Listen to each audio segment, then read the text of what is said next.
Hello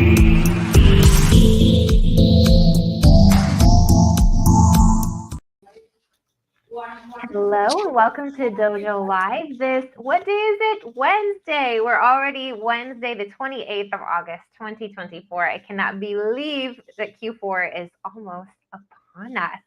But, today's show is going to be a really great one as we're talking about Q4, because in Q4 is when a lot of companies are laying out their strategies for the next year. And we're so happy to be joining us here on Dojo Live, Jacki Brown of Jacki Brown Marketing, who's going to help companies just with that. And of course, Sridhar Padbadavan, my co-host. Good to see you today. Great to see you, Kim and Jacki. Perfect. Thanks Thank you so much Jacki. for having me. Yes, thank you so much for joining us. I think, it didn't really even dawn on me until I was realizing what today is and how timely today's conversation actually is for what companies are going through at this very moment. We're excited to be talking about positioning your hospitality company to stand out. But before we dive into that, Jacki, we'd love to kind of get to know you a bit better, your background, your passion, and sort of what led to the founding of Jacki Brown Marketing, please. Great. Well, thank you. So I love this industry. I've been in it now for 7 years, but historically, I am a marketer by trade. So Okay. I've marketed consumer goods, e-commerce products, and the last 6.5 years prior to starting Jacki Brown Marketing, I was with Amadeus Hospitality, and I was leading up their product marketing and their marketing strategy. And so when I joined very specifically to work on Delphi, and well known and loved in the industry, and it was my first taste of learning the industry, learning the people, the tech, and I have just been in love with it ever since. So I got to work across that product, and then when we acquired TravelClick, I got to work on the business intelligence solutions, and then ended up leading up the product marketing for all of that. So over 30 different solutions, and Wow. had so many great experiences, got to do a lot of positioning and messaging, and learned so much about the industry and the different categories of products and people and all of the different departments involved in making it run. All So right. about That 6 months deep ago. knowledge and all of the angles and the ins and outs. I think that leads me to understand why this was the particular industry you chose when you decided to branch out and create your own Yeah. business. But given that you do have that background in e-commerce and elsewhere, what was it really that made you think this is really necessary, or this is what I want to do specifically for travel and hospitality? The topic we are talking about today. I think there's a need for improved marketing in this space, and specifically in positioning and messaging, and really talking about what it is that you do, who do you do it for, in a really simplified way. And there's lots of other industries, and you could look at other areas and it feels a little bit clearer. So I Mm, think in a lot of ways, we know that travel has not been the most advanced in terms of technology. It has also not been the most advanced in terms of mhm. marketing that Right. technology, and really marketing just the hotels itself. Um, I think not spending as much time on the branding perspective and how do you differentiate yourself. For So sure. it's a fun puzzle to solve for me. You mentioned two words, positioning and messaging. To me, they somewhat sound synonymous, Yep. but is that part of the trick? Like, what is the difference Yes. between the two, and maybe what works and what doesn't? hmm So, and I've done a ton of research on this. The lingo totally gets complicated, and then it changes when you're in B2B, so business to business versus business to consumer, B2C. So, Mhm. when you're thinking B2C world, or even when I worked in CPG, it was all just branding. So, ultimately, it's the same thing. But we think about positioning as really the baseline of what do you do? Who do you do it for? And how do you do it differently and best, but without any of the marketing behind it? Okay. No marketing lingo, no visuals, just you could put it on a one-page piece of paper and make it really clear that anybody in the organization can understand. So that's the know thyself piece. Yes, Okay. yes. And how are you different than the competition? And the competition isn't just, you know, the very clear competition, someone else who's doing something very similar, but for a B2B company, it could just be an Excel spreadsheet. Or, for hotels, it's short-term rentals. Mm, It's not necessarily your direct competition. understood, understood. And so then once we know ourselves, then we that's the messaging component. How do we present this? Yes. Okay. What's the language that you're using? How are you conveying it externally? And then also that's when you add on your tone of voice, right? So you're conveying a personality with it as well. Okay. Cool. So Sridhar, you've been in the industry a long, long time. I know that. Do you see kind of what Jacki's been saying, how everything starts to look the same? Kind of, yes. I think Jackie, I don't know how many years ago that Kimpton Hotels got acquired, right? Mm, Back when they were still a boutique chain, I kind of felt that they were able to create their own brand, right? They yes. kind of were saying each hotel is going to be its own personality, so to speak, right? And that's what made them unique. Now they did get acquired by a major chain, and I stopped keeping track of Kimpton after that, right? The Hmm. properties are still part of the brand Kimpton. Kimpton is still part of the big brand, but I kind of, I'm not tracking that, right? Yeah. On the other hand, when I see companies like a Marriott launch Homes and Villas by Marriott, right? Mhm. Uh, when I see Homes and Villas by, can you hear me? Yes. Yes, we're good. By Marriott, and I'm thinking clearly they're responding to, the VRBOs and the Airbnbs of the world. Uh, it just didn't come across in marketing, right? It just didn't make itself known to the broader public or even to, Marriott loyalty members and things like that. So I'm just wondering, you don't have to comment on these two, but I'm just saying, as you see, uh, customer folk, customer oriented marketing in this very crowded space, as you said, which is hard to differentiate, what are your views on things like this that are in a place that is constantly evolving, right? Yeah. Kimpton's a great example of one that really did have a strong brand message over time, right? And really led with their promise of putting the guest first, and they were adapting to the guest. I've heard really amazing stories of things that their team members have done, and they were really empowered to do. So I think, that is one that comes to mind from a brand perspective. When it comes to then the tech side of things, I think I was doing some research and looking and seeing what are some of the brands, even some of the larger ones, doing and how are they conveying their own message. And so a lot of times I think about their message as what is this overarching message, but then what are the sub points that support that? And nearly all of the overarching messages sounded so similar. So I'll read a couple to you and you can hear. There's the leading guest journey platform, the industry's most comprehensive portfolio of hospitality solutions, the leader in hospitality software. And then there's a whole bunch of other sites that all have, we're the number one in XYZ system. And I wonder, as a consumer, or a buyer, if you're going to that website, does that tell you anything? We used to be 8 seconds of having people's awareness and keeping their attention. I've heard now it's down to 5 seconds. Oh my So you goodness. have to really get your information across very quickly in what do you do and who do you do it for and how do you do it differently. And Hmm. none of those do that for me.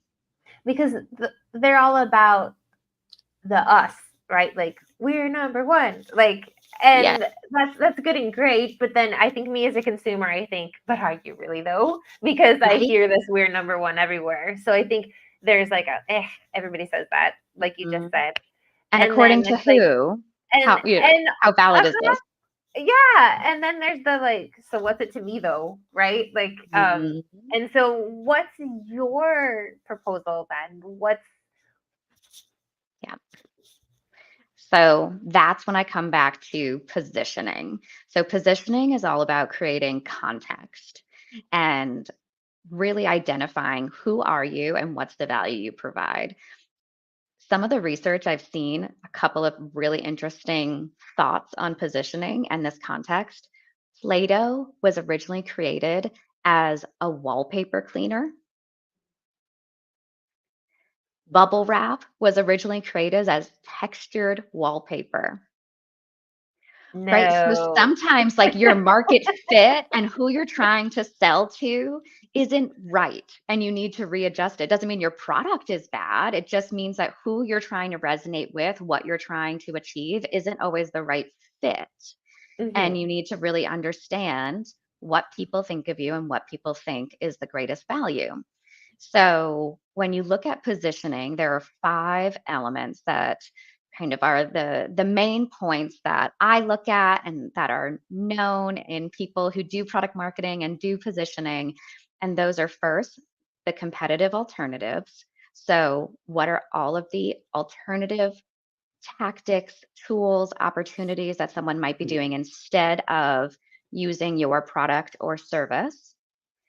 What are the distinct attributes that you provide? And you list all of those. So that could be certain functionalities, certain things in your hotel in terms of amenities, but it could also be something a little bit more heartwarming too. It could be the amount of service or the years that you've had in the industry or your location. There's other, less tangible, but still very Hmm. important attributes.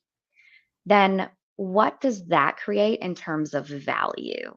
How does that deliver value to your potential buyer?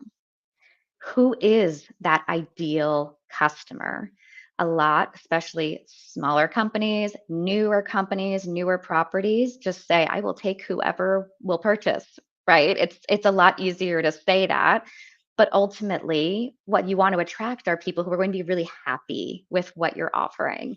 And so if you talk to your ideal customers, if you talk to your happiest customers, what are they saying? Why do they really like what you're offering? And then the last is that market category. So, really honing in, are you a select service property? Are you a revenue management system? And being very clear on what it is that you do.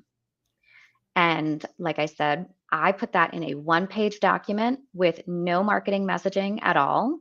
And that has become this guidepost and framework now that I build everything else from. And when you do this, you get all of the important stakeholders within your organization in a room to have this discussion and all get them aligned. And a lot of times it takes a little bit. They challenge each other. Uh-huh. But one person can facilitate that. And it's so interesting to hear everybody's point of view and get everyone on the same page from there. All right. So is that positioning page that you present to those stakeholders, is it set in stone at that point, or is there still conversation to be had? Great question. So I like to say, we're going to test this and see how it goes. And so you start rolling it out. You put it in after you do the messaging, you put it in your sales enablement materials, you put it on your website, maybe you run some email campaigns and get it in front of some prospects, some customers, get feedback on it. Hmm. And you might need to tweak it a little bit, but ultimately you'd like that to stay for a while. Yeah. Now, what can change it? New competition, changes in the competition, changes in the overall industry and market. So you do need to revisit it on a regular basis as the world and industry are changing. Yeah. But I think that's a really interesting point, because there comes that point where it's like we have to stand by this. Like, it's now in, to a certain degree, immovable. But when it comes to those 5 components that you mentioned, what's the process that you like to utilize to get there? Because I hear it and I think that makes sense, that makes sense, that makes sense, that makes sense, that makes sense. But to me, at least Kim, there can be like this sense of overwhelm, like, oh, those are kind of big questions, or Mhm. how do we even figure that piece out? So what comes first, the chicken or the egg? Yeah, a lot of it is talking to prospects, customers, sales. And then, of course, some of that is talking to the people involved Mhm. and who created this. What was the original goal? But what the original goal was with the organization isn't always what it ends up being. So seeing what's happening, what the feedback is getting, is coming through, and what's resonating is really the best way to hear Mhm. that. And that works both for the hoteliers It as does. well as the tech side of things? It does, because really, if you think about sales is going to be on the front lines in both areas, and they're going to hear who the competition is. They're going to hear what's resonating best. Now, there are other ways to get that information. So, of course, you can see in various systems who you might be losing deals to Mm, potentially, and you might get feedback in other ways. But I think starting with sales is always a great place. perfect.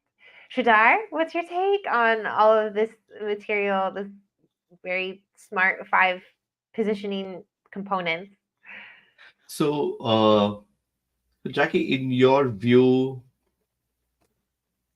in this space, in the travel technology, hospitality, travel, hospitality, and related technology, what do you think companies are not doing to reach out effectively? Because oftentimes the people in charge of marketing positioning may or may not be thinking about the right demographic and where they are, Hmm.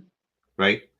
I mean, years before, when I was in India, we were having a heated conversation. We were talking with the ad agency, they were coming up with creatives, we were talking with the VP of marketing, and this was like newsprint ads at that time, right? This was an e-commerce company, one of the first in India, and things like that. So the VP of marketing said, well, I don't think that's the right one. And the marketing manager said, no, it's the right one.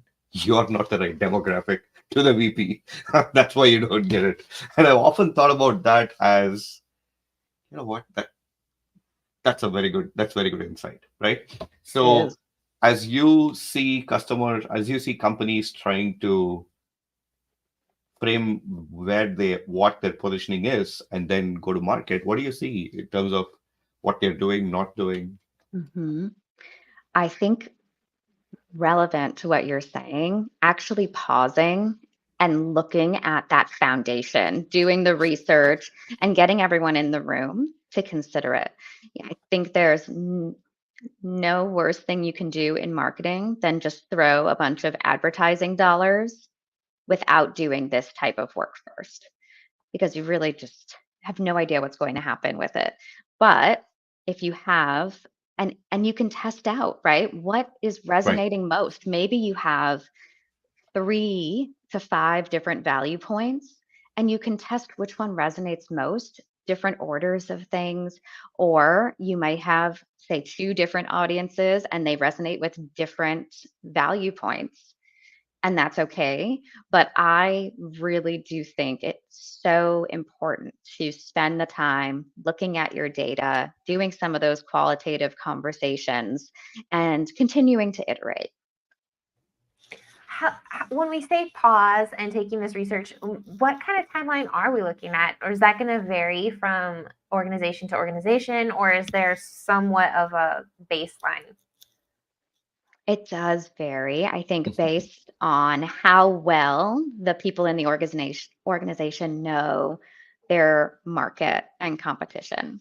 So, in some ways, I think a lot of people could look at this template and fill it out pretty quickly, and it could be one hour conversation where everybody talks to each other and is like, yeah, we're aligned. This feels really good. I've also seen it take weeks because that alignment was not there. So I think it depends on how aligned everyone is in the organization in terms of the perception of what's resonating most with the buyers or the guests. Mhm. All right. And then you get to come to the fun part, right? The messaging piece. Any kind of strategies behind that you think we should touch on today? Yeah. So I think of messaging as similarly, I like to create a template with a framework. I like to have a bunch of headline options, a short description, a long description, because you have to use them in different channels. And then you take that distinct value, your unique value proposition, and you build that out a little bit more. So you'll have a section for each one of those, and you write it nicely in your nice messaging with your brand voice, and then your sub bullets that support how you achieve that. And that becomes, again, an internal resource, a guide that Mhm. all of your other content externally can be built from. So that's what I think about. But then there's a few other things you have to consider. One is we talked about different audiences. So you might have different segments that you have to message differently. You have different channels. So your tone of voice and how you talk might be different based on the different channel. And then there might be a different stage in the funnel. As a hotelier, you're going to talk to people and who have stayed with you Mhm. previously different than you're going to talk to a travel agent who may not be familiar with you. So being mindful of the stage in terms of the funnel and the sales funnel is also important. So That's really those key go ahead. three things too. I wanted to dive into the channels a little bit because, especially the digital ones, I mean, it's changing constantly. It's different forms of social media and things. And then generationally, I'm one of the oldest millennials, so I'm sort of stuck in Facebook, maybe dabble a bit in Instagram. I don't even touch TikTok unless it pops up into my Facebook feed, right? Yes. But what does this look like then in terms of different channels? Do you have Mhm. tips as to maybe which channel companies should be paying attention to for those different sort of target areas, or what does that look like? I am also an elder millennial. I hate that title. It's so funny. But right, so I don't have TikTok. I don't know how to use it. But I also, again, have been in B2B for a while now. So if you're a B2B company, you need to be on LinkedIn. Hmm. I'm noticing a lot of the B2B brands are abandoning the other social channels they had been Yeah. using. They had been on Facebook, Instagram, Twitter, X. I'm seeing a lot of them are abandoning those channels, and it must mean they're not getting that engagement anymore. That makes So sense though, because honing in that's a on great place LinkedIn. to target the C component, right? That's Yes, where the the people, decision the individuals makers. are. Uh-huh. Yeah. Now, if you look at from a hotel point of view, it really comes down to who is your audience. If you are attracting a younger, edgier, or environmentally conscious, or there's all these other different Mhm. ways you can use targeting and do that within all of these different channels. But certainly, if you're targeting large families or family reunions or whatever, maybe that's your Facebook, Instagram. You're not going to go to TikTok yet. Yep, yep. So I think being very mindful of that is important, and try not to, don't go in and try to do it all at once. Try one channel at a time, wade your way in, do a really good job on it. Hmm. It sounds like there's a lot of alignment with this in terms of even like the software development cycle, right? And being Mhm. agile. Yeah. Yeah. That's a whole other episode, Kim. I could talk about that. I love it. And then, I think in terms of the campaigns, you're smart in the sense of let's campaign here, let's try it, let's get it this well-oiled machine, so to speak, and then we can, you know, work on different campaigns. Or is there any sort of tips that you might have there in terms of breaking that down into those Mhm. bite-sized pieces or strategizing between priorities? Well, I definitely think your website is really, really critical. Mm, And having your homepage be easy to understand and easy to navigate is the most important thing. And think about your homepage as the place that people are coming to because they don't know who you are. And they're reading the front cover of the book. mhm, So that's where this positioning, your overall messaging of who you are, who you're talking to should be really, really clear there. So I definitely think that is most important. And then you could talk about content pillars and how do you narrow down into different types of messaging. mhm. But there's definitely a lot more to go into it. But really nailing your homepage, I think, is going to be important. And also in that, especially on the B2B side, not using a lot of fluffy terminology. And that is not a hospitality thing exclusively. That is all of B2B marketing. Is there any hospitality jargon that fluffy fluff that definitely needs to be avoided?